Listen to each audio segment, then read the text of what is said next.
മകളും അമ്മയും ഒരു വീട്ടിൽ തന്നെയാണ് താമസിക്കുന്നത്. മകളുടെ ഭർത്താവ് ഗൾഫിലാണ്. ഭർത്താവിൻ്റെ വീട്ടിൽ നിൽക്കാൻ പറ്റില്ല. അമ്മയ്ക്കും ഭർത്താവൊക്കെ ഉണ്ട് കേട്ടോ. പക്ഷെ വേറൊരു ജില്ലയിലാണ് ബിസിനസ് ചെയ്യുന്നത്. പുള്ളിക്കാരൻ ഭയങ്കര ബിസിയാണ്. പലപ്പോഴും വന്നാലായി വന്നില്ലെങ്കിലായി. അപ്പോൾ രണ്ട് സ്ത്രീകളും സത്യം പറഞ്ഞാൽ വിരഹ ദുഃഖത്തിലാണ്. ആ സമയത്താണ് അവർക്ക് ചില സംഭവങ്ങൾ നടക്കുന്നത്. എന്തായാലും ഇന്ന് നമുക്ക് അനീഷയുടെ മെയിലിലേക്ക് കിടക്കാം. മാഡം, എൻ്റെ പേര് അനീഷ. യഥാർത്ഥ പേരല്ല. എനിക്ക് 24 വയസ്സുണ്ട്. എൻ്റെ വിവാഹം കഴിഞ്ഞിട്ട് 2 വർഷമായി. എൻ്റെ വീട്ടിൽ അച്ഛൻ, അമ്മ, ഞാൻ, എൻ്റെ ചേട്ടനുണ്ടായിരുന്നു ആദ്യകാലത്ത്. ചേട്ടൻ ഇപ്പോൾ ഒരു വിദേശ രാജ്യത്ത് സെറ്റിൽഡാണ്. വിവാഹിതനല്ല.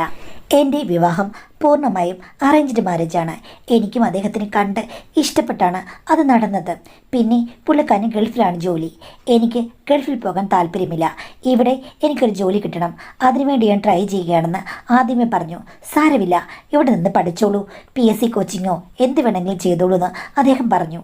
പിന്നെ അത് മാത്രവുമല്ല, പുള്ളിയുടെ വീട്ടിൽ അമ്മായിമ്മയില്ല. അമ്മായിച്ചനും മൂത്ത മകനും മാത്രമേ ഉള്ളൂ. അതായത് എൻ്റെ ഭർത്താവിൻ്റെ ചേട്ടൻ. പുള്ളി കല്യാണമൊന്നും കഴിച്ചിട്ടില്ല. അവർ രണ്ടുപേരുള്ള വീട്ടിൽ ഞാൻ ഭർത്താവ് പോയി കഴിഞ്ഞ് തനിയെ നിൽക്കുന്നത് ശരിയല്ലെന്ന് എല്ലാവരും പറഞ്ഞു. അതുകൊണ്ട് ഭർത്താവ് പോയതിൻ്റെ പിറ്റേ ദിവസം തന്നെ ഞാൻ എൻ്റെ വീട്ടിലേക്ക് വന്ന് താമസിച്ചു. പിന്നെ എൻ്റെ അച്ഛൻ നല്ല ബിസി ബിസിനസ്മാൻ ആയതുകൊണ്ട് ഞാനും അമ്മയും മാത്രമേ ഉള്ളൂ ഞങ്ങളുടെ വീട്ടിൽ. ഞങ്ങൾ 2 പെണ്ണുങ്ങളും കൂടെ പണ്ട് കഴിഞ്ഞതുപോലെ തന്നെയാണ് എൻ്റെ കല്യാണം കഴിഞ്ഞിട്ടും കഴിയുന്നത്. എൻ്റെ ഹസ്ബൻഡ് ഓരോ വർഷവും 1.5 മാസം ലീവിന് മാത്രമേ വരികയുള്ളെന്ന് പറഞ്ഞിരുന്നു. എൻ്റെ സൗന്ദര്യം കണ്ടാണ് അദ്ദേഹം എന്നെ കിട്ടിയെന്നാണ് ഭർത്താവ് അവകാശപ്പെടുന്നത്. അതേപോലെ തന്നെ ഭർത്താവിൻ്റെ ആണത്വവും പൗരുഷവും സൗന്ദര്യവും ഒക്കെ കണ്ടിട്ടാണ് ഞാനും കല്യാണം കഴിച്ചത്. ഞങ്ങൾ രണ്ടുപേരും പരസ്പരം നല്ല ചേർന്ന ജോഡികളാണെന്ന് എൻ്റെ അമ്മ എപ്പോഴും പറയും. ആദ്യ കാലഘട്ടത്തിൽ എന്ന് വെച്ചാൽ കല്യാണം കഴിഞ്ഞ് 2 മാസം അദ്ദേഹം എൻ്റെ കൂടെ ഉണ്ടായിരുന്നു. പക്ഷേ ആ സമയത്ത് എനിക്ക് സത്യം പറഞ്ഞാൽ അത്ര വലിയ ഒരു പൊരുത്തമൊന്നും തോന്നിയില്ല. പിന്നെ ഞങ്ങൾ തമ്മിൽ അങ്ങോട്ട് ജെല്ലാകാൻ ബുദ്ധിമുട്ടായിരുന്നു. സൗന്ദര്യമുണ്ടെന്നും ഇഷ്ടമാണെന്നും പറഞ്ഞാലും പൊരുത്തപ്പെടാൻ ഇത്തിരി സമയമെടുക്കും. എങ്കിലും എൻ്റെ ഭർത്താവിൻ്റെ ഫീച്ചേഴ്സൊക്കെ എനിക്ക് നല്ല ഇഷ്ടമായിരുന്നു. അദ്ദേഹം പെട്ടെന്ന് പോയപ്പോഴാണ് എനിക്ക് ഒത്തിരി ആശകളും മോഹങ്ങളും തോന്നിയത്. പിന്നെ ഗൾഫിൽ നിന്ന് വിളിക്കുമ്പോൾ ഞാനിത്തിരി ഓവറായി കൊഞ്ചുകയും കുഴയുകയും ഒക്കെ ചെയ്യുമായിരുന്നു. അപ്പോൾ പുള്ളിക്കാരനോട് ചോദിക്കും, എടീ, ഇത് വീട്ടിൽ വെച്ച് നീ അങ്ങ് നന്നായി പുറത്തെടുത്തിരുന്നെങ്കിൽ നമ്മൾ എപ്പോഴേ ഏതൻ തോട്ടത്തിലെത്തിയനെന്നും എന്ത് ചെയ്യാനാ നിങ്ങൾ പോയപ്പോഴാണ് എനിക്ക് യഥാർത്ഥത്തിലുള്ള മിസ്സിങ് മനസ്സിലായത് എന്ന് പറഞ്ഞ് ഞാനതിനെ ന്യായീകരിക്കും. എന്തായാലും ഭർത്താവ് എൻ്റെ കൂടെ കട്ടയ്ക്ക് നിൽക്കും. പിന്നെ എൻ്റെ അമ്മ ഒരു കൂട്ടുകാരെ പോലെയാണ്. എന്ത് വേണമെങ്കിലും തുറന്ന് സംസാരിക്കാം. ഞാനപ്പോൾ മിക്കവാറും വീട്ടിൽ നിൽക്കുമ്പോഴേക്കും ഹസ്ബൻഡിനോട് എപ്പോഴും രാത്രിയൊക്കെ ആകുമ്പോഴേക്കും ചുമ്മാ കിടന്ന് സംസാരിക്കുകയും പൊട്ടിച്ചിരിക്കുകയും ഒക്കെ ചെയ്യുമല്ലോ. പിന്നെ പുള്ളിക്കാരനെ ഉച്ചയ്ക്കൊക്കെ വിളിക്കും. അതൊക്കെ അമ്മ കേൾക്കുന്നതും കാണുന്നുമുണ്ട്. ഞാനിത്തിരി ഓവർ കൊഞ്ചലും കുഴലുമാണ്. ഒരു ദിവസം സിറ്റ് ഔട്ടിലിരുന്ന് ഞാൻ വീഡിയോ കോൾ വിളിച്ചുകൊണ്ടിരിക്കുകയായിരുന്നു. അപ്പോൾ അമ്മയല്ലേ ഉള്ളൂ. അതുകൊണ്ട് ഞാൻ എന്തൊക്കെയോ കൊഞ്ചി പറഞ്ഞു. ഉടനെ അമ്മ വന്നു. അമ്മ വന്നപ്പോഴേക്കും സ്ക്രീനിൽ കണ്ടപ്പോൾ ഹസ്ബൻഡ് ചോദിച്ചു, അമ്മയ്ക്ക് എന്താണ് നീ ഫോൺ കൊടുക്കാത്തതെന്നും? കൊടുക്കാലോ എന്ന് പറഞ്ഞ് അമ്മയുടെ കൊടുത്തു കഴിഞ്ഞപ്പോഴേക്കും അമ്മ ചോദിച്ചു, എന്താടാ ഇവയ്ക്കിപ്പം കുണുക്കവും ചിണുക്കവും ഒക്കെയും കൂടിയും തോന്നല്ലോ എന്ന്. അപ്പോൾ ഹസ്ബൻഡ് പറഞ്ഞു, അതെ അമ്മേ, അവിടെ ഉള്ളപ്പോൾ അത്ര സ്നേഹമില്ലായിരുന്നു. ഇപ്പോൾ ഞാൻ ഗൾഫിൽ വന്നപ്പോൾ എന്നോട് ഭയങ്കര സ്നേഹമാണ്. 24 മണിക്കൂറും അങ്ങ് സ്നേഹ സംഭാഷണങ്ങളാണ്. ഇരിക്കപ്പുറത്തില്ലെന്ന് തോന്നുന്നു പറഞ്ഞു. അത് കേട്ട് അമ്മ പൊട്ടിച്ചിരിച്ചു. നിനക്ക് ശല്യമായില്ലേ? ഏകദേശം ശല്യമാമേ. ഇടയ്ക്ക് വിളിച്ചില്ലെങ്കിൽ ഇവൾ പിണങ്ങുമെന്നൊക്കെ പറഞ്ഞു. അത് കേട്ട് കഴിഞ്ഞപ്പോഴേക്കും അമ്മ ചിരിച്ചുകൊണ്ട് കുശലങ്ങളൊക്കെ ചോദിച്ചിട്ട് എൻ്റെ കയ്യിൽ തന്നെ മൊബൈൽ തന്നു. എന്നിട്ട് അമ്മ അടുക്കളയിൽ പോവുകയും ചെയ്തു. ഞാൻ ഹസ്ബൻഡും കൂടെ സംസാരിച്ച് എല്ലാം കഴിഞ്ഞ് ഞാൻ അടുക്കളയിൽ ചെന്ന് കഴിഞ്ഞപ്പോഴേക്കും അമ്മ ഉടനെ എന്നെ രൂക്ഷമായി അടിപിടി നോക്കി. ഞാൻ ചോദിച്ചു, എന്താ അമ്മ നോക്കുന്നത്? അല്ല, നീ നിൻ്റെ ഭർത്താവിന് സ്വസ്ഥത കൊടുക്കുന്നില്ലെന്ന് തോന്നല്ലോ. 24 മണിക്കൂറും അവൻ്റെ പുറകെ നടന്ന് കൊഞ്ചിയും കുഴയും ചെയ്യുന്നത് അത്ര നല്ല കാര്യമല്ല. അമ്മ എന്താ അങ്ങനെ പറഞ്ഞത്? എൻ്റെ ഭർത്താവിനും കൂടെ അല്ലാതെ പിന്നെ അയലത്തെ വീട്ടിലുള്ള ആളോട് ഞാൻ കൊഞ്ചാനും കുഴയാനും പറ്റുമോ? ഇടി, അവൻ ജോലി ചെയ്യുന്ന സമയത്ത് ഇങ്ങനെ വിളിച്ച് നീ എന്തുവാണ്? നിനക്ക് ഇത്ര നാളിങ്ങനെ കുഴപ്പമൊന്നും ഉണ്ടായിരുന്നില്ലല്ലോ. കല്യാണം കഴിച്ച് കഴിഞ്ഞപ്പോഴേക്കും നീ അവനോട് അധികം മിണ്ടുന്നത് ഞാൻ കണ്ടിട്ടില്ലല്ലോ. അമ്മേ, അത് ഇവിടെ ഉള്ളപ്പോൾ എനിക്കെന്തോ അങ്ങനെ പെട്ടെന്ന് നടക്കാൻ പ്രയാസമായിരുന്നു. പക്ഷെ അടുത്ത് കഴിഞ്ഞ് പെട്ടെന്ന് അങ്ങ് കൈവിട്ട പോലെ എനിക്ക് തോന്നി. എനിക്ക് മനസ്സിലായി, നിനക്കിപ്പോഴാണ് നല്ല ഇളക്കം വന്നത്. അപ്പോൾ ഭർത്താവിനെ മൊബൈലിൽ കൂടി നീ കിടന്ന് ഇളകി വിളിക്കുകയാണ്. പക്ഷെ പ്രത്യേകിച്ച് കാര്യമൊന്നുമില്ലല്ലോ, വീഡിയോ കോളല്ലേ. യഥാർത്ഥത്തിൽ ഒന്നും സംഭവിക്കില്ല മോളെ. അതുകൊണ്ട് കുറച്ച് അടങ്ങ്. പകൽ സമയത്തുള്ള ഈ ഒച്ചയും ബഹളമൊക്കെ ചിലപ്പോൾ അപ്പുറത്തേ രമ കേട്ടാലുണ്ടല്ലോ, അവൾ ഈ നാട് മുഴുവനും പറയും. നീ പറയുന്നതൊക്കെ എന്താണെന്ന് നിനക്ക് ഓർമ്മയുണ്ടോ? ഭർത്താവിനോടാ പറയുന്നെങ്കിലും നീ പറയുന്ന വാചകങ്ങളൊക്കെ ഇത്തിരി ഡോസ് കൂടിയതാണെന്ന് ഓർത്തോണം. അത് മാത്രമല്ല, നല്ല ഒച്ചത്തിലാ പറയുന്നത്. സിറ്റൗട്ടിൽ പോയിരുന്നിട്ട് അണ്ണുടി ശൃംഗരിക്കുന്നത് നിനക്ക് ബോധമില്ലാതായോ? രമ കേട്ടാൽ രമ കേട്ടാൽ എന്താ, അവർക്ക് ഭർത്താവില്ലായിരുന്നോ എന്ന് ഞാൻ ചോദിച്ചു കഴിഞ്ഞപ്പോഴേക്കും അമ്മ പറഞ്ഞു, അവൾക്ക് ഭർത്താക്കന്മാർ പലരും കാണുമായിരിക്കും, പക്ഷേ നിന്റെ പേരാകെ ചീത്തയാകുക. അവൾ ഇവിടെ നമ്മൾ എന്തോ സംസാരിക്കുന്നുണ്ടെന്ന് നോക്കി നടക്കുക. അവര് പറയട്ടെ അമ്മേ, അവരുടെ ഭർത്താവ് അവരോട് യാതൊരു സ്നേഹവും പ്രകടിപ്പിക്കുന്നില്ലെന്നാ എനിക്ക് തോന്നുന്നത് എന്ന് പറഞ്ഞ് അമ്മയെ ഞാൻ അടക്കി നിർത്തി. പിന്നീട് ഭർത്താവ് 1 വർഷം ലീവിന് വന്നു കഴിഞ്ഞപ്പോഴില്ലേ, ശരിക്കും ഞങ്ങൾ രണ്ടുപേരും കൂടി ഭയങ്കര ജോലിയായിട്ടാണ് മുന്നോട്ട് പോയത്. അദ്ദേഹം നിന്ന അത്രയും ദിവസങ്ങൾ യഥാർത്ഥത്തിൽ ഞങ്ങൾ തമ്മിൽ എന്താ പറയുക, അതിൻ്റെ ഒരു ഇമ്പം എനിക്കൊരിക്കലും പറഞ്ഞു മനസ്സിലാക്കാൻ പറ്റില്ല. 2 അഗ്നിപർവ്വതങ്ങളെപ്പോലെയായിരുന്നു ഞങ്ങൾ എന്ന് ഞങ്ങൾക്ക് തന്നെ തോന്നി. കിട്ടേണ്ടത് കിട്ടിയാലേ കിട്ടന് സന്തോഷമാകുമെന്ന് കേട്ടിട്ടില്ലേ എന്ന് പറഞ്ഞ അവസ്ഥയായിരുന്നു എനിക്ക്. പക്ഷേ അവിടെയും ഹസ്ബൻഡ് പെട്ടെന്നങ്ങ് പോയില്ലേ, അതോടുകൂടി എനിക്ക് ആദ്യത്തെ പോലെയല്ല, ഇളക്കം ഒത്തിരി അങ്ങ് കൂടി. എൻ്റെ മനസ്സിൽ എല്ലാ ദിവസവും ആശകൾ കുമിഞ്ഞുകൂടി. ഭർത്താവില്ല, പക്ഷേ ഫോണൊന്നും വിളിച്ച് അദ്ദേഹത്തോട് ചൊല്ലിക്കഴിഞ്ഞാൽ എൻ്റെ ആഗ്രഹങ്ങൾ തീരാത്ത അവസ്ഥയിലായി.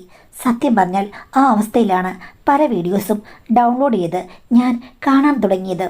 അതുമാത്രമല്ല, പലപ്പോഴും പണ്ട് കൈ ചുറ്റലുകൾ എനിക്കത്ര ഇഷ്ടമല്ലായിരുന്നു. എൻ്റെ കൂട്ടുകാരികളൊക്കെ ഹോസ്റ്റലിൽ വെച്ച് എല്ലാറ്റിനും ഓക്കെ ആയിരുന്നു. എന്നാലും ഞാൻ പറയും, എനിക്ക് ശരിയാകില്ല, എനിക്ക് പേടിയാണ്, വിവാഹം കഴിഞ്ഞ് പ്രശ്നങ്ങൾ ഉണ്ടാകുമെന്നും. എന്തായാലും ഇപ്പോൾ വിവാഹം കഴിഞ്ഞല്ലോ, എന്ത് പ്രശ്നം ഉണ്ടാകാനാണ്? എല്ലാം ശമിപ്പിക്കാൻ പുതുമഴ പോലെ ആര് വരാനാണ്? അപ്പോൾ നമ്മൾ തന്നെ മഴ പേയ്പ്പിക്കാനുള്ള എന്തെങ്കിലും കാര്യങ്ങൾ നോക്കണ്ടേ? അതുകൊണ്ട് തന്നെ കുത്തിയിരുന്ന് ഞാൻ പല സൈറ്റുകളും ചെക്ക് ചെയ്തു. അപ്പോഴാണ് പല കാര്യങ്ങളും സ്ത്രീകൾക്ക് വേണ്ടി ഉണ്ടെന്ന് കണ്ടത്. അങ്ങനെ 1500 രൂപ കൊടുത്ത് ഒരു സാധനം ഞാൻ ഓർഡർ ചെയ്തു. പക്ഷേ ഞാനവിടെ ഇല്ലാത്തപ്പോൾ അമ്മയാണത് റിസീവ് ചെയ്തത്. ഞാൻ PSC കോച്ചിങ്ങിന് പോയി വന്നു കഴിഞ്ഞപ്പോഴേക്കും അമ്മ അത് പൊട്ടിച്ച് നോക്കി. എന്നിട്ട് എന്നോട് ചോദിച്ചു, സത്യം പറയടി, ഇതെന്താണ്? ഞാനൊന്നും മിണ്ടിയില്ല. ഇതെന്തോ കൊസ്രാക്കുള്ളയാണെന്ന് എനിക്ക് മനസ്സിലായി. കണ്ടിട്ട് വേറെ ഒരു സംഗതി പോലെ ഇരിക്കുന്നു എന്ന് പറഞ്ഞു. ഞാൻ പറഞ്ഞ അമ്മയ്ക്ക് തോന്നുന്നതാണ് ഇത് ഒരു ഉപകരണമാണെന്ന് എനിക്ക് മനസ്സിലായി. എന്തിനുള്ളതാണെന്ന് നീ പറഞ്ഞില്ലെങ്കിൽ എനിക്ക് മനസ്സിലായിടി. നീ പറയുമോ എന്നറിയാൻ വേണ്ടി ഞാൻ ഒന്ന് ചോദിച്ചതാണ്. ഞാൻ പൊട്ടിയൊന്നുമല്ല, എനിക്ക് നല്ല വിദ്യാഭ്യാസം ഉള്ളതാണെന്ന് നീ മറന്നുപോയി. ഇത് എവിടുന്ന് എന്തിനു മേടിച്ചു എന്ന് ചോദിച്ചു. അപ്പോൾ എനിക്ക് ഉത്തരമില്ലായിരുന്നു. സത്യം പറഞ്ഞു എന്ന് പറഞ്ഞ് അമ്മ എന്നെ ഒത്തിരി വഴക്ക് പറഞ്ഞു. അപ്പം ഞാൻ പറഞ്ഞു, അമ്മേ, ഹസ്ബൻഡ് പോയ ശേഷം ഈ 2ാമത് വന്നിട്ട് പോയില്ലേ, അപ്പോൾ മുതൽ എനിക്കറിയില്ല, അടക്കാൻ വയ്യാത്ത ചില സ്വപ്നങ്ങൾ എന്നെ വന്ന് ശല്യപ്പെടുത്തുകയാണ്. എനിക്കിപ്പുറത്തില്ല. എടി, നീ അതിനല്ലേ നാഴികയ്ക്ക് 40 വട്ടം അവനെ വിളിച്ച് ശൃംഗരിക്കുന്നത്? ഓ, അതുകൊണ്ട് ആദ്യ സമയത്ത് എനിക്കൊരു സമാശ്വാസമുണ്ടായിരുന്നു. അമ്മേ, ഇപ്പോൾ എനിക്ക് ഒട്ടും ആശ്വാസമില്ല. വീണ്ടും വീണ്ടും തിരകൾ അടിച്ചു വരണേന്ന് കടൽക്കരയിലിരുന്ന് പ്രാർത്ഥിക്കുന്ന ഒരു കൊച്ചുകുട്ടിയുടെ മനസ്സാണ് എൻ്റേത്. എനിക്ക് തിരകൾ കാണുന്നത് നിയന്ത്രിക്കാൻ പറ്റുന്നില്ല എന്ന് ഞാൻ അമ്മയോട് പറഞ്ഞപ്പോൾ അമ്മ എന്നോട് പറഞ്ഞു, ഇത് അഹങ്കാരമാണ്, നിനക്ക് പണ്ടേ ഇളക്കമുണ്ടെന്ന് എനിക്കറിയാം. പക്ഷെ നിന്നെ എനിക്ക് പൂർണ്ണമായും കുറ്റപ്പെടുത്താൻ പറ്റില്ല മോളെ. കാരണം എൻ്റെ കല്യാണം കഴിഞ്ഞപ്പോഴേക്കും നിൻ്റെ അച്ഛൻ എന്നോട് വളരെ സ്നേഹമായിട്ട് പെരുമാറിയത്. അദ്ദേഹം ദൂരസ്ഥലങ്ങളിൽ ബിസിനസ്സിന് പോകുന്നത് എനിക്കൊട്ടും ഇഷ്ടമല്ല. പോയി കഴിഞ്ഞാൽ ഞാൻ പറയും, ഒരാഴ്ച മാത്രമേ എനിക്കിവിടെ നിൽക്കാൻ പറ്റുകയുള്ളൂ, അതിനു മുമ്പ് നിങ്ങൾ വരണം എന്ന് പറഞ്ഞ് ഞാൻ വിളിച്ച് ശല്യപ്പെടുത്തുമായിരുന്നു. പുള്ളി എന്നെ വഴക്ക് പറഞ്ഞിട്ടുമുണ്ട്. എന്നാലും ഞാൻ ചില സമയത്ത് കൽപ്പിക്കും, ഇന്ന് വന്നേ പറ്റൂ, ഇന്ന് മാമാങ്കം ഉണ്ടെന്ന് പറഞ്ഞ് ഞാൻ പുള്ളിയെ വിളിച്ചു വരുത്തും. അത്രയ്ക്കും എനിക്ക് പ്രശ്നമുണ്ടായിരുന്നു. സ്ത്രീകൾക്കെല്ലാം അങ്ങനെയാണ്, ഭർത്താക്കന്മാരോട് ഒത്തിരി ഇഷ്ടമാണ്, കുറ്റം പറയാൻ പറ്റില്ല. എന്നിട്ട് അമ്മയും അച്ഛനും തമ്മിൽ അത്ര വലിയ അടുപ്പമുണ്ടെന്നോ സ്നേഹമുണ്ടെന്നോ എനിക്ക് ഒരിക്കൽ പോലും തോന്നിയിട്ടില്ലല്ലോ. നിങ്ങളെപ്പോഴാണെങ്കിലും ദിവസത്തിൽ 2 വട്ടം പോലും വിളിക്കാറില്ല. കഴിച്ചോ കുടിച്ചോ എന്ന് ചോദിച്ചിട്ട് പെട്ടെന്ന് മൊബൈൽ സംഭാഷണം നിർത്തുമല്ലോ. അപ്പം അമ്മ പറഞ്ഞു, മോളെ, അതൊക്കെ ആദ്യമേ ഉണ്ടായിരുന്നുള്ളൂ. 2 കുട്ടികളുണ്ടായ ശേഷം ഒരു 2-3 വർഷം കൂടെയൊക്കെ സജീവമായ സ്നേഹമുണ്ടായിരുന്നു. അത് കഴിഞ്ഞതിൽ പിന്നെ എല്ലാം ചുരുങ്ങി വന്നു മോളെ. ചുരുങ്ങിയെങ്കിൽ അമ്മയ്ക്കിത് അത്യാവശ്യമാണെന്ന് പറഞ്ഞു. അപ്പോൾ അമ്മ എന്നെ നുള്ളി, എടി, തോന്നിയാസം പറയാൻ നിന്നേക്കാൾ മെടിക്ക് വേറെ ഒന്നുമില്ല. എനിക്കറിയാടി, നീ പഠിക്കുന്ന സമയത്ത് പല ചെക്കന്മാരുമായിട്ട് പ്രേമമായിരുന്നില്ലേ? ഇല്ല അമ്മേ, അങ്ങനൊന്നുമില്ല.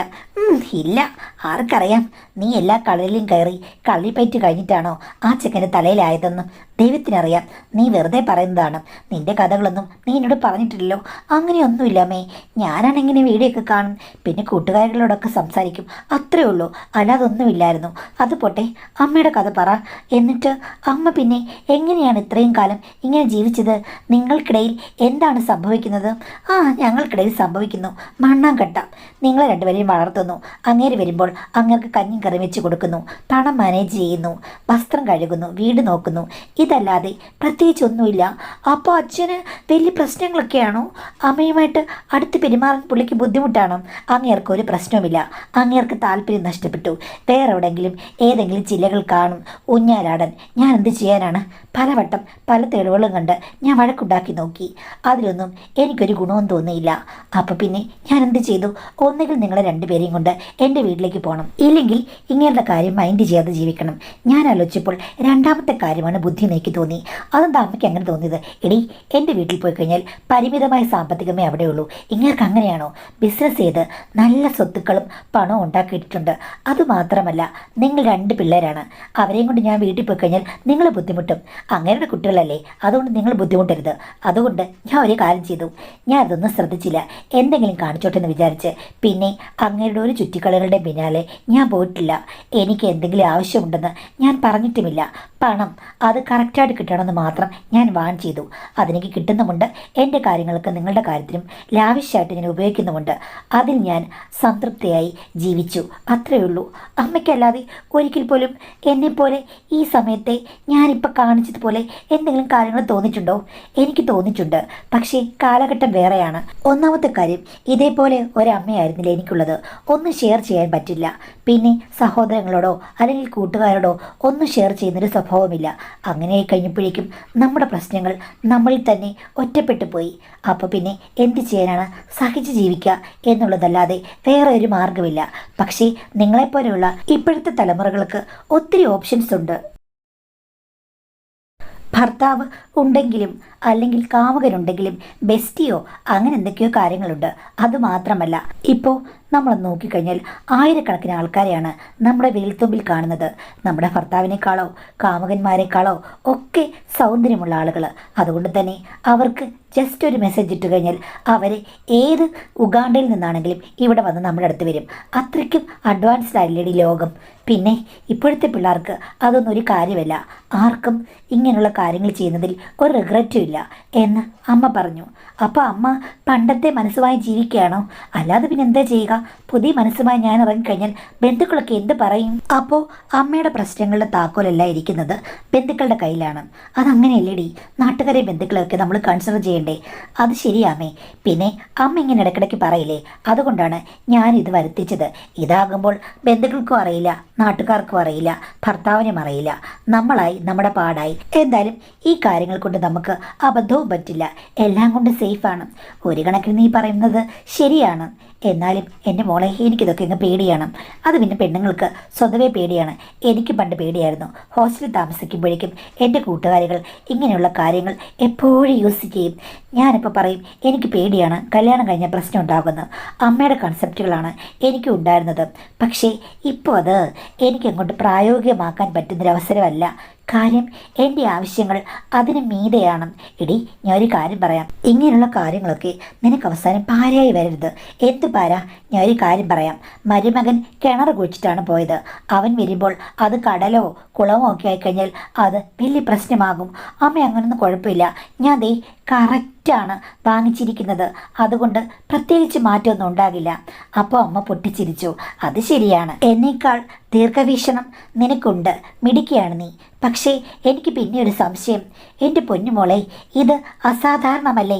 ഇങ്ങനെയാണോ നിൻ്റെ ഭർത്താവും എന്ന് പറഞ്ഞപ്പോൾ ഞാൻ ലജ്ജാവതി എന്ന് പറഞ്ഞ പോലെ കള്ളക്കടക്കണിൽ അമ്മയെ നോക്കി പറഞ്ഞു. അമ്മേ, ഇങ്ങനെ തന്നെ. അമ്മ മൂക്കത്ത് വിരൽ വെച്ചു. എൻ്റെ പൊന്നുമോളെ, നീ ഒരു ഭാഗ്യവതിയാണ്. ഞാനും ഇത്രയൊന്നും വിചാരിച്ചില്ല. എന്തായാലും നിനക്ക് ഇളക്കത്തിൻ്റെ തോത് കൂടുതലായത് എന്തുകൊണ്ടാണെന്ന് എനിക്ക് പിടികിട്ടി. നിന്നെ ഞാൻ നിയന്ത്രിക്കാനൊന്നും വരില്ല എന്ന് പറഞ്ഞു കഴിഞ്ഞപ്പോഴേക്കും അമ്മയോട് ഞാൻ പറഞ്ഞു, അമ്മയ്ക്ക് ഉപകാരപ്രദമാകുമെന്ന്. എനിക്കൊന്നും വേണ്ട, എനിക്ക് ശരിയാകില്ല. ഇല്ല അമ്മേ, അമ്മയ്ക്ക് എല്ലാം ശരിയാകും. ഞാനിതിൻ്റെ എല്ലാ കാര്യങ്ങളും അമ്മയ്ക്ക് വിശദമായിട്ട് പറഞ്ഞു തരാം. അതിൻ്റെ ഒരു വീഡിയോ ഉണ്ട്, അമ്മയുടെ വാട്സാപ്പിലേക്ക് ഞാൻ അയച്ചു തരാം. ഒന്ന് പോയേ, നീ ആവശ്യമില്ലാത്ത ഓരോ കാര്യങ്ങൾ എന്നെ പഠിപ്പിക്കല്ലേ എന്ന് പറഞ്ഞ് അമ്മ എഴുന്നേറ്റ് പോയി. പക്ഷേ ഞാനാണെങ്കിൽ അതൊന്നും മൈൻഡ് ചെയ്തില്ല. ആവശ്യക്കാരിക്ക് ഔചിത്യം പാടില്ലല്ലോ. എൻ്റെ കാര്യങ്ങൾ സൂപ്പറായി നടന്നുപോയി. ഭർത്താവുമായിട്ടുള്ള സംഭാഷണം ഞാൻ ഇത്തിരി കുറച്ചു.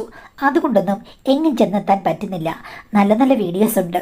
കാര്യം എത്രയൊക്കെയോ പ്രശസ്തമായ നടന്മാരൊക്കെ ഇല്ലേ, അത്തരം വീഡിയോസൊക്കെ കാണുമ്പോൾ പിന്നെ ഈ ഒരു കാര്യം കൂടെ പ്ലസ് അവിടെ ആഡ് ചെയ്യുമ്പോഴുണ്ടാകുന്ന സംതൃപ്തി ഭർത്താവിനോട് വീഡിയോ കോൾ വിളിച്ചാലൊന്നും കിട്ടുന്ന അവസ്ഥയിലല്ല.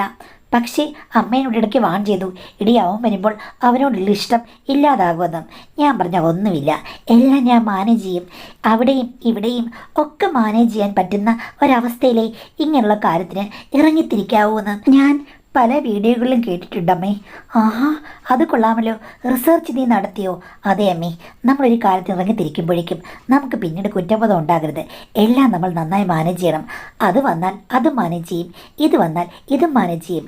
ഇനി മൂന്നാമതൊന്നുകൂടി വന്നു കഴിഞ്ഞാൽ അതും നമ്മൾ കള്ളത്തരത്തിൽ കൂടി മാനേജ് ചെയ്യാൻ പഠിച്ചില്ലെങ്കിൽ ഈ കാര്യങ്ങൾക്ക് ഇറങ്ങരുത്, പരാജയമായി പോകും. അമ്മ പഴഞ്ചൻ മെൻറ്റാലിറ്റി എടുത്തു കളയണം, എങ്കിലേ നന്നാവൂ. ഈ പ്രായത്തിൽ ഇനി ഞാൻ എന്ത് നന്നാവാനാ? എൻ്റെ സംശയം നീ എൻ്റെ മോള് തന്നെയല്ലേ എന്നാണ്. അമ്മയ്ക്ക് സംശയമാണോ? എന്നെ തവിട് കൊടുത്ത് വാങ്ങിച്ചതാണോ? അപ്പം അമ്മ പറഞ്ഞു, എൻ്റെ മോളൊക്കെ തന്നെയാ, അച്ഛൻ്റെ അതേ സ്വഭാവം. അവനായിരിക്കും അനുഭവിക്കാൻ പോകുന്നത്, എൻ്റെ മരുമകൻ. അങ്ങർക്കൊന്നുമില്ല, അങ്ങനെ ഞാൻ മാനേജ് ചെയ്തോളാം എന്ന് പറഞ്ഞു. എന്തായാലും പിന്നീട് അമ്മയ്ക്ക് ഞാൻ വാട്സാപ്പിൽ വീഡിയോ റിപ്പീറ്റായിട്ട് അയച്ചു കൊടുത്തു. അപ്പോൾ അമ്മ പറഞ്ഞു, അങ്ങനെയാണെങ്കിൽ ഒരു ദിവസം നീ എനിക്കും താടീന്ന്. ഞാൻ പറഞ്ഞു ഓക്കെ. അങ്ങനെ കൊടുത്തു കഴിഞ്ഞപ്പോഴാണ് അമ്മ പിന്നീട് എന്നോട് പറഞ്ഞത്, മോളെ നിൻ്റെ ഐഡിയ സൂപ്പറാണടി, ഒരു പ്രശ്നവുമില്ല. ഇതെന്തേ നേരത്തെ എന്നോട് ആരും പറഞ്ഞു തന്നില്ല? ഈ വയസ്സാകാലത്ത് ഈ കിണറ്റിൽ നിന്ന് വെള്ളം കോരാൻ എനിക്ക് പറ്റുന്നുണ്ടല്ലോ എന്ന് അമ്മ പറഞ്ഞു. പക്ഷേ ഇങ്ങനെയൊക്കെ മുന്നോട്ട് പോയെങ്കിലും എൻ്റെ അമ്മ ഒരു ദിവസം എന്നോട് പറഞ്ഞു, മോളെ യഥാർത്ഥവും ഇതും രണ്ടും രണ്ടാണെന്ന് എനിക്കറിയാം. അതേ അമ്മേ, അങ്ങനെ തന്നെയാണ്. ഇതെല്ലാം സമൂഹത്തെ പേടിച്ചും പിന്നെ നമ്മുടെ മാന്യതയോർത്തും സദാചാരമോർത്തും നമ്മൾ കണ്ടെത്തുന്ന വേറെ വഴികളല്ലേ എന്ന് പറഞ്ഞപ്പോൾ അമ്മ എന്നോട് പറഞ്ഞു. പക്ഷേ എനിക്കിപ്പോൾ തോന്നുന്നത് നീ പറഞ്ഞതിൽ ചില പോയിൻ്റ് ഉണ്ട്. കാര്യം ആർക്കും പ്രശ്നമില്ലാതെ യഥാർത്ഥ കാര്യങ്ങൾ തേടിപ്പോകേണ്ട സമയം എനിക്കായിരിക്കുന്നു തോന്നുന്നു. കാര്യം എൻ്റെ ഭർത്താവ് എന്നെ വഞ്ചിക്കുന്ന സമീപനമാണ് എല്ലാ കാലത്തും തുടർന്നത്. നിനക്കങ്ങനെയല്ല, നീ എൻ്റെ പാത തിരഞ്ഞെടുക്കേണ്ട, ഭർത്താവിനെ സേവിച്ച് ജീവിക്കുക. പക്ഷേ എനിക്കാകാം, അതിനെനിക്ക് എപ്പോഴും വഴികളും തുറന്നു കിടക്കുകയാണ്. അതെന്താമ്മേ, ആരാ ഉള്ളത് എന്ന് പറഞ്ഞു കഴിഞ്ഞപ്പോഴേക്കും അമ്മ പറഞ്ഞു, എടി നമ്മൾ കുറ്റം പറയുന്ന രമയുടെ മോന്, അവൻ എത്ര വയസ്സുണ്ട്? അവൻ നിന്നേക്കാൾ 2 വയസ്സിനുള്ളതല്ലേ? അവനെ കണ്ടിട്ടുണ്ടോ? ഉണ്ട്. അവൻ്റെ എന്തോ ശരീര സൗന്ദര്യ മത്സരത്തിനൊക്കെ പോകുന്നവനല്ലേ, വലിയ ഫേമസ് ആണ്. ഞാൻ കോളേജിൽ പഠിക്കുമ്പോഴും അവൻ ആരാധികമാർ ധാരാളം ഉണ്ടായിരുന്നു. ഇപ്പോൾ അവനെ കണ്ടിട്ടില്ലല്ലോ. എടി അവനിവിടൊക്കെ തന്നെയുണ്ട്. അവൻ ഒരു മോഡലിംഗ് ഏജൻസി നടത്തുകയാണ്, മോഡലിംഗ് ചെയ്യുന്നുമുണ്ട്. അമ്മയ്ക്ക് എങ്ങനെ അറിയാം? അതിപ്പോൾ രമയുടെ സ്വഭാവം അനുസരിച്ച് അവൻ ഇങ്ങോട്ട് അധികം ശ്രദ്ധിക്കാത്തതാണ്. എനിക്ക് വാട്സാപ്പിൽ മെസ്സേജ് അയക്കും, എന്നെ വിളിക്കാറുമുണ്ട്. പിന്നെ ഞാൻ ഒരു കാര്യം പറയട്ടെ, മതിലിൻ്റെ അവിടെ നിൽക്കുമ്പോൾ ചില സമയത്ത് അവിടെ ആരുമില്ലെങ്കിൽ എന്നോട് കുശലം ചോദിച്ചുകൊണ്ട് അവൻ പോപ്പോ അടിക്കുകയും ചെയ്യും. എൻ്റെ അമ്മ ആ ചെക്കനും കൂടെ പണ്ടൊക്കെ അവിടെ നിന്ന് സംസാരിക്കുന്നത് ഞാൻ കണ്ടിട്ടുണ്ട്. ഇതെപ്പോഴാണ് തുടങ്ങിയത്? അതും വളരെ പണ്ടേയുണ്ട്. എന്നിട്ട് അമ്മ ഒരു സൂചനയും തന്നില്ലല്ലോ. അതിനോട് അങ്ങനെ പറയേക്കാം. അത് ശരിയാണല്ലോ. പോട്ടെ, ഇതൊക്കെ അച്ഛനറിയാമോ? പിന്നെ അച്ഛനോട് പറഞ്ഞിട്ടല്ലേ? അങ്ങനെ എന്നോട് പറഞ്ഞിട്ടാണോ എവിടെയെങ്കിലുമൊക്കെ നടക്കുന്നത്? അതും ശരിയാമേ. അപ്പോൾ അമ്മ പറഞ്ഞത് എന്താ? രമ വാ പോയ കോടാലിയാണെങ്കിലും ചെക്കൻ എൻ്റെ പൊന്നു മോളെ, പറയാൻ പറ്റില്ല. അവൻ നല്ലൊരാളാണെന്നാണ് എനിക്ക് തോന്നുന്നത്. പിന്നെ അവൻ്റെ അച്ഛനെ നീ കണ്ടിട്ടില്ലേ? അങ്ങനെ എന്ത് തങ്കപ്പെട്ട മനുഷ്യനാണ്. അത് മാത്രമല്ല നല്ല പൊന്നിൻ്റെ നിറമുള്ള എന്ത് സുന്ദരനാണ് അയാൾ. എന്തിനാണ് ഈ താടകയെ കല്യാണം കഴിച്ചെന്ന് പണ്ടേ ഞാൻ ആലോചിക്കും. അപ്പോൾ അമ്മ മനക്കണക്കുകൾ പലതും കൂട്ടി ഹരിക്കുകയും ഗുണിക്കുകയൊക്കെ ചെയ്തോ അമ്മേ? ഇല്ല മോളെ, ഞാൻ ട്രാൻസാക്ഷൻസ് ഒന്നും ചെയ്തിട്ടില്ല. പിന്നെ അവൻ എന്നോട് പറയും, എൻ്റെ അമ്മയെ ആൻറ്റി ശ്രദ്ധിക്കുകയും ചെയ്യരുത്, ആൻറ്റിക്ക് എന്താവശ്യമുണ്ടെങ്കിലും ഞാൻ ഓടി വരുമെന്ന്. മോളെ, നീ ഒന്ന് കണ്ണടയ്ക്കാമെങ്കിൽ നിന്റെ അവസ്ഥയാണ് ഇപ്പം എൻ്റെ അവസ്ഥ. ചെക്കൻ ഇവിടെ വരും, രമ കാണില്ലേ? ഓ, അവൾ കാണില്ല, അവൻ മാനേജ് ചെയ്യുമെന്ന് എപ്പോഴും എന്നോട് പറയും. അപ്പം നിങ്ങൾ തമ്മിൽ ഒത്തിരി കോൺവെർസേഷൻസ് ഉണ്ട്. കോൺവെർസേഷൻസ് മാത്രം, റിലാക്സേഷന് നീ നിന്റെ ഭർത്താവുമായിട്ടും വാതോരാതെ സംസാരിക്കില്ലേ? അതിനും ആ ചെക്കൻ നമ്മുടെ ഭർത്താവൊന്നുമല്ലല്ലോ. അതല്ലടി, എന്നാലും അവൻ എന്നെ പുകഴ്ത്തുമ്പോൾ ഞാനും അങ്ങ് പൊങ്ങിപ്പറക്കും. ഇതല്ലാതെ വേറെന്തെങ്കിലും കണക്ഷൻസ് ഉണ്ടോ? അതൊക്കെയുണ്ട്. പക്ഷേ എന്നാലും ഇവൻ മാത്രമാണ് ഒരു പൊന്നിൻ കുടമായിട്ട് എനിക്ക് തോന്നിയത്. ആ, അമ്മയുടെ ആഗ്രഹമില്ലേ, ഞാനൊന്നും പറയുന്നില്ല. ഭർത്താവിനോട് ഒരു മധുര പ്രതികാരം, അതല്ലേ അമ്മ ആഗ്രഹിക്കുന്നത്? അതേ മോളെ, ആഗ്രഹമുണ്ട്. മധുരപ്രതികാരം ചെയ്യാതെ പോയി കഴിഞ്ഞാൽ എൻ്റെ ലൈഫ് ഫുള്ളാകില്ലാന്ന് തോന്നുന്നു. ഇതിപ്പം നീയുടെ സപ്പോർട്ടുണ്ടെങ്കിൽ എനിക്ക് ഈ കടമ്പ കടക്കാൻ കഴിയും. അമ്മയ്ക്ക് ഞാൻ 100% സപ്പോർട്ട്. എൻ്റെ കാര്യത്തിന് അമ്മ സപ്പോർട്ടായിരിക്കണം. ഓക്കെ മോളെ എന്ന് പറഞ്ഞു. അങ്ങനെ അമ്മയുടെ ആഗ്രഹങ്ങൾക്ക് വേണ്ടി ആ ചെക്കൻ ഇങ്ങോട്ട് വരാൻ തുടങ്ങി.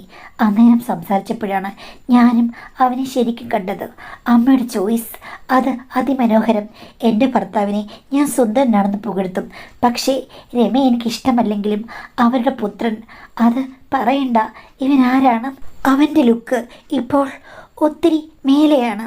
എന്തായാലും ഞാൻ ഇപ്പുറത്തെ മുറിയിൽ യന്ത്രങ്ങളുടെ സഹായത്താൽ പരകോടി തേടിയപ്പോൾ അമ്മ അവിടെ കൊടിത്തോരണങ്ങൾ അലങ്കരിച്ച് ഉത്സവമേളവുമായി അവൻ്റെ കൂടെ ആടിയും പാടിയും രസിച്ചു കഴിഞ്ഞു. പക്ഷേ ഇത് എനിക്ക് അടങ്ങിയിരിക്കാൻ പറ്റുന്ന സിറ്റുവേഷനാണോ? അത് ഞാൻ ഒരു 4 വട്ടം മാത്രമേ അനുവദിച്ചുള്ളൂ. അത് കഴിഞ്ഞപ്പോൾ അമ്മയോട് ഞാൻ പറഞ്ഞു, ഇത് പാടില്ല, പറ്റില്ല. ഞാനിവിടെ വെറുതെ ഇരിക്കുന്നു, അമ്മ അപ്പുറത്ത് പൂരസദ്യ കഴിക്കുന്നു, ഇത് നടക്കില്ലെന്ന് പറഞ്ഞു. അപ്പം അമ്മ പൊട്ടിച്ചിരിച്ചു. എടി, നീ ഇത് പറഞ്ഞ് എന്നോട് വരുമെന്ന് എനിക്കറിയാം. 4 വട്ടമൊന്നും നീ കാത്തിരിക്കുന്ന ഓർത്തില്ല. നിനക്ക് അത്ര ക്ഷമയുണ്ടായല്ലോ. അതൊന്നൊരു പ്രശ്നമില്ല. അവൻ സർവ്വതാ റെഡിയാണ് മോളെ. നീയും തങ്കത്താലം എടുക്കൂ എന്ന് പറഞ്ഞു. അത് കേട്ടപ്പോൾ അമ്മയുടെ കൈ പിടിച്ച് കൊച്ചുകുട്ടിയെപ്പോലെ ഞാൻ തുമ്പിത്തുള്ളൽ നടത്തി. എനിക്കും ആഗ്രഹമുണ്ട്, തുമ്പിയെന്ന് ശരിക്കും ഞാൻ തുള്ളിക്കും.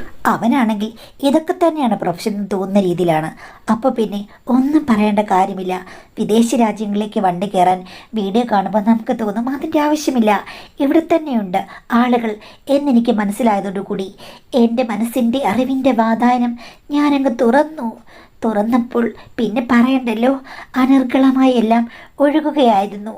എൻ്റെ അറിവുകൾ ഒത്തിരി വർദ്ധിച്ചു. പക്ഷേ ഇതിനിടയ്ക്ക് അമ്മയ്ക്ക് പ്രശ്നമൊന്നും ഉണ്ടായില്ല. എനിക്കൊരബദ്ധം പറ്റുകയും ചെയ്തു. അത് നൈസ്ലി ഒഴിവാക്കിയെങ്കിലും ഇനിയിപ്പോൾ എല്ലാം മാനേജ് ചെയ്ത് മുന്നോട്ട് പോകേണ്ട അവസ്ഥ തന്നെയാണ്. കാര്യം അടുത്ത മാസം എൻ്റെ ഹസ്ബൻഡ് വരികയാണ്. അമ്മ ഇപ്പോൾ പറയുന്നത് ശരിക്കും ഭർത്താക്കന്മാർ എപ്പോഴും അടുത്ത് കാണരുത്. വല്ല ആഴ്ചയിലൊരിക്കലോ മാസത്തിലൊരിക്കലോ ഒക്കെ വരുന്നതായിരിക്കും നല്ലത്. അത് അവർക്കും ഗുണമാണ്, സ്ത്രീകൾക്കും ഗുണമാണ് എന്നാണ് അമ്മ പറഞ്ഞത്. ഈ സ്റ്റേറ്റ്മെൻറ്റിനോട് മാഡം യോജിക്കുന്നുണ്ടോ? എനിക്ക് പ്രത്യേകിച്ച് വേറെ പ്രശ്നങ്ങളൊന്നുമില്ല. ഈ കഥ മാഡം വായിക്കുമെന്നാണ് ചോദിച്ചിട്ടുള്ളത്. ആ, നിങ്ങൾക്ക് പ്രശ്നമില്ലെങ്കിൽ പിന്നെ എനിക്ക് വായിക്കുന്നത് എന്താ? എനിക്ക് പ്രത്യേകിച്ച് പ്രശ്നമൊന്നുമില്ല. പിന്നെ നിങ്ങളുടെ സ്റ്റേറ്റ്മെൻറ്റ് അത് നിങ്ങൾ അംഗീകരിക്കുക, എനിക്ക് അംഗീകരിക്കാൻ പറ്റില്ല. കാര്യം എങ്ങനെ അംഗീകരിക്കുന്നത്? നിങ്ങളുടെ ഭർത്താവോ നിങ്ങളുടെ അമ്മയുടെ ഹസ്ബൻഡോ ഒക്കെ വർഷത്തിലൊരിക്കലോ മാസത്തിലൊരിക്കലോ വരുന്നെന്ന് പറഞ്ഞപ്പോഴേക്കും അവർക്ക് കുഴപ്പമില്ല. കാര്യം വെച്ചാൽ അതിനിടയ്ക്ക് അവർക്ക് പല കാര്യങ്ങളും ഉണ്ട്. പക്ഷേ എല്ലാ സ്ത്രീകൾക്കും അങ്ങനെയാണോ? ഒരിക്കലും അല്ല. സ്നേഹിക്കുന്നവർ തമ്മിൽ, അട്രാക്ഷൻ ഉള്ളവർ തമ്മിൽ എപ്പോഴും ഒന്ന് ചിരിക്കണമെന്ന് ആഗ്രഹിക്കും. ആരുടെ അഭിപ്രായം ഇവിടെ ഇരുമ്പലൊക്കെ അല്ല.